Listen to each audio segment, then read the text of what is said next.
राम आज देखिए हमारे आदरणीय चाचा जी राम जी कृपा से ऐसी मुलाकात हो गई अभी राम जी के मंदिर पे ना। तो जो हमारा हमारा अपना सनातन, और सनातन का मतलब क्या है कि जो हमारी अपनी विधाएं हैं, अपने रिसर्च हैं, अपने ज्ञान हैं, जो हमारी अपनी परंपरा है, जो उसके पीछे का विज्ञान है वो कितना गूढ़ है, कितना गहरा है, उसको बहुत ज़्यादा मतलब विशिष्ट लेवल तक व्याख्यात कर रहे हैं हमारे चाचा जी। और हम तो दंग हैं ही, आप भी इनको सुने, धारण करें, लोगों को बताएं, पहुंचाएं। चाचा जी अभी आप जो जो हमको बता रहे थे थोड़ा वो प्रकाश डालें आप, ताकि और लोग भी जो है उससे चिर परिचित हो सकें। नमस्कार। अपना सनातन धर्म हाँ अनादिकाल से है। जब से सृष्टि, हाँ पूरी सृष्टि जब से हाँ, क्या कहते हैं आदि से जब हाँ, से उत्पन्न हुई है हाँ, तब से है। हाँ, ज्ञान हाँ, ऑटोमेटिक जब आप क्या कहते हैं माया में आएंगे, हाँ, इस लोक में हाँ, ऑटोमेटिक क्या कहते हैं किसी से आपको सीखने की जरूरत नहीं है। प्रकृति सिखा रही, हर क्षण सिखा रही, हर क्षण आपको हाँ, प्रकृति ही सबसे बड़ा गुरु है। हाँ, ये आपके दिमाग में यह बैठ जानी चाहिए बात, हाँ, कि संसार में जो कुछ भी दिख रहा है हाँ, वो सब आपके गुरु हैं। और जब आप सबको गुरु मान लेंगे और उनसे सीखना शुरू नहीं सीखना मत, जब आप गुरु मान लेंगे हाँ, तो शिक्षा तो आपको स्वयं ही मिलेगी।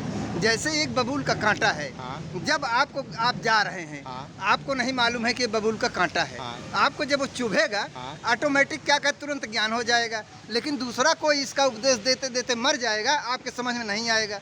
आप बबूल के कांटे से अपने आप बच के चलेंगे। हाँ, तो आपका गुरु एक बार चुभ जाए, वो आपका गुरु हुआ कि नहीं हुआ? गुरु हो गया, शिक्षा दे दी उसने। कोई फूल हुआ क्या कहते हाँ, हैं, हाँ, उसको आप नाक में लगाए, हाँ, तो आपको खुशबू दिया, तो आपको मालूम हो गया कि इसकी खुशबू ऐसे है, हाँ, गेंदे की ऐसे हाँ, है, गुलाब की ऐसे है, हाँ, या इसकी ऐसे है। हाँ, इसी हिसाब से फल भी हैं, सब कुछ सब भी हैं, शिक्षा दे रहे हैं, सब शिक्षा दे रहे हैं। हाँ, इसलिए कि सारे हमारे गुरु हुए, सारे हमारे गुरु, सारे हमारे गुरु हुए। हाँ, ये बता रहे हैं ये कड़वे हैं, मीठे हैं, हाँ, खट्टे हैं, हाँ, वो खुद ही हमको शिक्षा दे रहे हैं। हाँ, जब हम क्या कहते हैं हमारे अंदर शिष्यत्व का भाव आ जाएगा, हाँ, ऑटोमेटिक जब हम हाँ, सबको गुरु मान लेंगे, हाँ, तो ऑटोमेटिक क्या कहते हैं हम किसी के प्रति ईर्ष्या नहीं करेंगे। जो आपको थोड़ी देर पहले कह रहा था, वही समझा दीजिए। जो मैं आपको अभी थोड़ी देर पहले बता रहा था कि नहीं वो ठीक है, जो क्या कहे आपको पहले बता रहा था कि हाँ, द्वैत की परिभाषा जो आपको बताया कि ईश्वर अंश जीव अविनाशी। हमको ईश्वर को समझने के लिए या तो अपने को जड़ मान लें या तो ईश्वर के समकक्ष मान लें, तभी चल सकते हैं। लेकिन हमारे अंदर दो बुद्धि रहेगी तो हम वहाँ तक नहीं पहुँच सकते। जैसे द्वैत है, हाँ, द्वैत में ही तो हम लोग जी रहे हैं। और बिना द्वैत के वास्तव में क्या कहते हैं कोई अनुभव नहीं है, कोई अनुभव नहीं, कोई अनुभव नहीं है। तो इसीलिए हर चीज बना हुआ है, काम क्रोध लोभ मद जितने भी ये हैं सब कुछ कसाय हैं एक तरीके से। ये सब क्या जितने मानस रोग हैं क्या कहते हैं इसी द्वैत की वजह से उत्पन्न हुए हैं। और इसी द्वैत को हटाने के लिए हमको आपको एक रास्ता चुनना पड़ेगा, अथवा हम आप क्या कहते अपने को जड़ मान लें, अथवा क्या कहते हैं ईश्वर के संपर्क से सवार हो, एक नाव पे सवार होकर के चलेंगे। लेकिन हम आप क्या कहते हैं जहाँ हैं इस संसार में मजबूर हैं। इसके पीछे क्या कहते हैं संगत काम करती है। हम आप जहाँ हैं क्या कहते संगत काम करती है, आसपास का जो माहौल जो होता है ऑलरेडी, जैसे क्या कहते हैं यहाँ जो माहौल है हम केवल उसी के प्रति सोचेंगे, उसी के प्रति जैसा दिखेगा वही जानेंगे। यानी कि एक तरह से ये है क्या कहते हैं हम आप जैसा सोचेंगे दुनिया हमको आपको वैसे ही नजर आएगी, जैसा सोचेंगे वैसे ही नजर आएगी, उसके अलावा और कुछ भी नजर नहीं आएगा। प्रकृति का काम ही है, जैसे आप जो करेंगे उसको बढ़ा देगी। हाँ, उसमें भी और बारीक काम करता है। बारीक ये काम करता है कि जिसका जितना फील्ड होता है वो उतने ताकतवर होता है, उतने ताकतवर होता है। अब फील्ड समझने के लिए बहुत सरल उदाहरण आपको दे रहा हूँ। हम आप मानव हैं, यहाँ खड़े हुए हैं, साधारण हमारे आपके कुछ नहीं है, लेकिन यहीं एक क्या कहते हैं नौकरी करने वाला हो जैसे पुलिस का क्या, तो वो उतनी दूर का क्या उसको किसी का डर नहीं लगेगा, लेकिन हमको आपको सामने वाले का डर लगेगा। यानी कि उसके फील्ड की महत्ता है, उसकी फील्ड जितना देर उसका क्षेत्र है, जितना दूर, हाँ, जब तक वो ऑन ड्यूटी है, जब तक उसको क्या समर्पित है, उसके ऊपर जो है क्या उसका और बड़ा फील्ड है, वो उसको डरेगा, उसका अनुकरण करेगा। तो इसी हिसाब से संपूर्ण सृष्टि क्या कहते हैं ये विभिन्न आयामों में बटी हुई है। हमारे आपके पास कोई पावर नहीं है, हमारा आपका ज्ञान। आप अगर क्या कहते हैं संपूर्ण विश्व में प्रभुत्व कायम करना चाहते हैं तो केवल कब हो सकता है, हम प्रभुत्व यद्यप हम गलत बोल दिए हम, मतलब प्रभाव हम इसलिए इसको बोल रहे हैं क्योंकि हम भी माया में हैं, क्या कहते हैं, यहाँ यही शब्द इस्तेमाल ही कर पाएंगे, सब पे लागू हो रहा है वो, यही शब्द इस्तेमाल ही कर पाएंगे। ये सब पे लागू हो रहा है। इसीलिए तो आज चारों तरफ कमेंट हो रहा है। कोई एक व्यक्ति कोई शब्द बोल रहा है तो उसमें कमेंट करने के लिए कोई भी आ जाएगा, अनंत आयाम है, क्या कोई भी कमेंट कर सकता है। गीता में एक श्लोक है, क्या कहते हैं, यावानार्थम उत्पाने सर्वतः संप्लोदके तवान सर्वेषु वेदेषु ब्राह्मणस्य बीजानिता।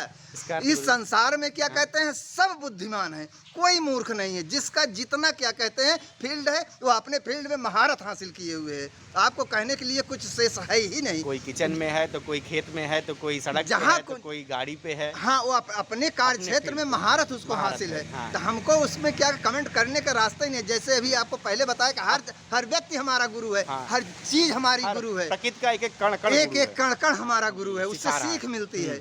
जैसे एक कंकड़ पे अगर हम गए, फिसल गए, उस कंकड़ ने हमको सिखा दिया कि सावधान होके चलो, सावधान होके चलो। अब इसके बाद आपको हम बताते हैं अपने सनातन धर्म का एक संकलित क्या कहते हैं गीता पुस्तक है। इसमें सब समाहित है। इस गीता में केवल क्या कहते हैं सिद्धांत हैं, और हमारे जितने ग्रंथ हैं सब में दृष्टांत बताया गया है। अच्छा, सिद्धांत दृष्टांत में क्या अंतर है?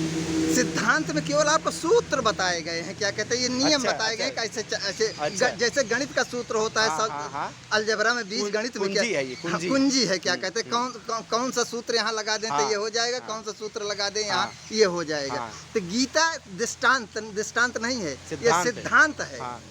और सारे ग्रंथों में क्या कहते हैं, हमारी सनातन संस्कृति में एक व्यक्ति ने बाल की खाल निकाल के एक क्षेत्र की रख दी है। हमारे यहाँ क्यों झगड़ा होता है, इसलिए होता है कि जो बाल की खाल निकाल रहा है उसको उस क्षेत्र का ज्ञान नहीं है, उसको उस क्षेत्र का ज्ञान नहीं है, और वो अज्ञानता है। और यह असंभव है, क्या कहते हैं, केवल जब आप अपने को प्रभु मान लेंगे, उसके समकक्ष मान लेंगे, तब आपको पूर्ण ज्ञान होगा, पूरा अनुभव हो जाएगा, पूर्ण ज्ञान होगा। इसको कोई मान ही नहीं रहा है। पूर्ण ज्ञान होगा कहाँ से? गीता का पहला श्लोक है, धर्म क्षेत्र कुरुक्षेत्र, धर्म क्षेत्र कुरुक्षेत्र समवेता जुजुत्सव माम का पांडश्चयो किम कुर्वत संजय। उन्होंने प्रश्न किया कि धर्म क्षेत्र और कुरुक्षेत्र गीता में कितना है। थोड़ा उधर चलते हैं, आइए। यहाँ बारिश जो है कम लग रही है, पानी पहुँचे जाने दे, कोई बात नहीं है। तो जो गीता का प्रथम श्लोक है, धर्म क्षेत्रे कुरुक्षेत्रे समवेता युत्सवः माम का पांडस्य किम कुर्वत संजय। तो यहाँ दो शब्दों का वर्णन किया गया है, एक धर्म क्षेत्र, एक कुरुक्षेत्र। धर्म क्षेत्र ईश्वर से संबंधित है, ईश्वर से, और कुरुक्षेत्र माया से संबंधित है। यानी कि दो क्षेत्र आए। आपको थोड़ी देर पहले मैं बताया कि द्वैत, द्वैतवाद बताया था मैंने। द्वैत को एक बार थोड़ा समझा दें फिर से, ताकि और लोग भी जो है द्वैत पे ध्यान दे सकें। जैसे आपने हमको तो कुछ ज्ञान प्रकाश से बताया उसको। नहीं, द्वैत दो चीज क्या कहते होती, बिना द्वैत की क्या कहते हैं कुछ हो ही नहीं सकता, सब लौकिक है। सब वो है, इसमें कोई दो राय नहीं है। तो इसमें जब तक दोनों क्षेत्र आपस में मिलेंगे नहीं, क्या कहते हैं, दोनों में रिएक्शन होगा नहीं, तब तक क्या कहते थर्ड क्षेत्र पैदा ही नहीं होगा। संगम होना जरूरी है, चाहे वह विकास का हो अथवा विनाश का हो, लेकिन संगम होना जरूरी है, तभी कुछ उत्पन्न होगा। दोनों क्षेत्र आपस में मिले। तो उसके बाद वर्णन किए हैं कि इस तरफ के ये हैं, इस तरफ के ये हैं, एक इस तरफ के ये हैं।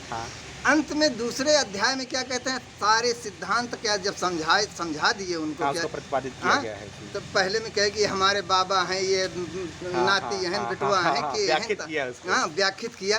अंत में अर्जुन अपना धनुष बाण रख दिए, हमारे बस का नहीं है, ये सब हम नहीं कर सकते हैं, क्या अपने गुरु को मारे कि बाबा को मारे, ये सब अपने ही है, किसके लिए करें, किसके लिए क्या कहते हैं ये सब करें। तो उस जगह क्या कहते हैं बोले पहले अर्जुन बोले जयायसी चेत कर्मणस्ते बुद्धि जनार्दन तत् किम कर्मण घोरे माम नियोजसी केशव। हमका काहे बरे का कर, हमको क्यों इस घोर पाप में लगा रहे हो, हे माधव।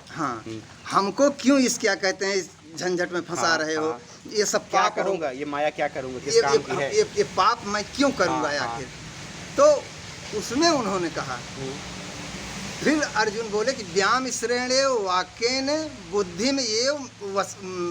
मोह यसीव में तदेकम बद निश्चित येन श्रेयो अहम आपनुयाम, इनमें से दो ठी बाटे जौन बतावत है ना, हमका एक ठी बतावा कि जौन का कहा तेन अपना सके, एकदम क्लियर हो जाए, क्लियर हो जाए, इधर जाना है कि उधर जाना, उधर जाए की बाटे। तो हमका दुई नौ जिन बतावा, दुई नाव पे हमको मत लेके चलो, हमको एक चीज बताइए, इधर चल पाएंगे ना उधर चल पाएंगे। हाँ, तो कृष्ण भगवान उनको उत्तर दिए, फिर वही द्वैत पे उत्तर दिए कि लोके अस्मिन दुविधा निष्ठा पुरा प्रोक्ता मया नग, ज्ञान योगेन सांख्या नाम, कर्म योगेन योगी नाम।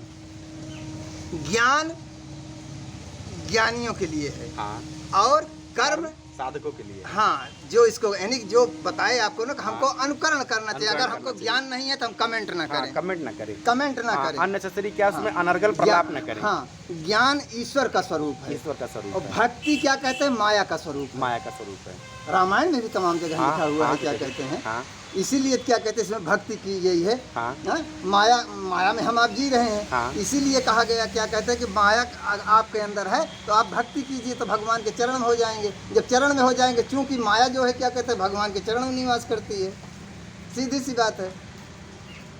तो वो बताए ना कि लोके अस्मिन निष्ठा पूरा प्रोक्ता मया न, ज्ञान योगेन सांख्या नाम, कर्म योगेन योगी नाम। आप द्वैत समझते चलना। बिल्कुल।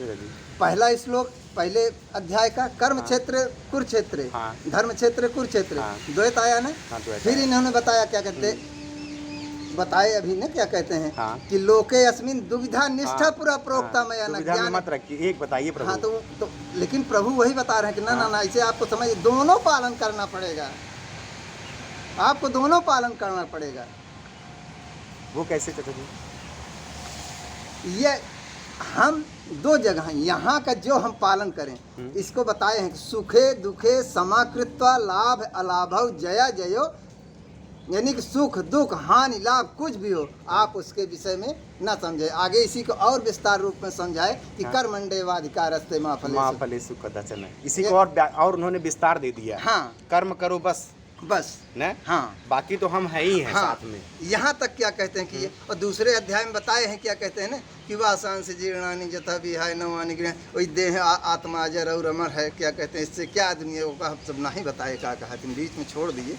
यानी कि एक चीज बताओ, यानी कि आत्मा पहले दोनों चीज बता रहे हैं, साथ में कर रहे हैं। अंत में जा करके हर जगह है दो चीज के आगे फिर यही शब्द इस्तेमाल किए हैं, 15वें अध्याय में इस्तेमाल किए हैं।